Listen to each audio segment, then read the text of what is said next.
In this video, I'll guide you through how to make Game Pass and please donate on Roblox. First, open your web browser and go to roblox.com. Keep in mind that this does not work in Roblox app, so you must use a browser.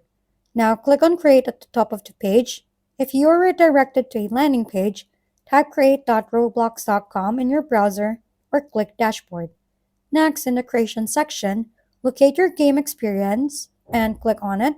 After that, expand and monetization tab, then click on passes. Now click create a pass, upload an image, enter a name for your pass, and add a description.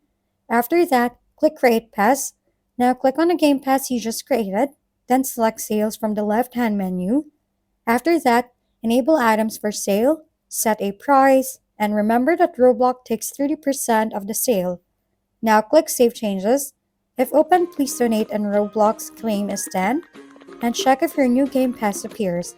If it doesn't show up immediately, wait a little while. Now your Game Pass should be available for others to purchase. If this video was helpful, make sure to leave a thumbs up and subscribe for more tutorials. Thank you for tuning in.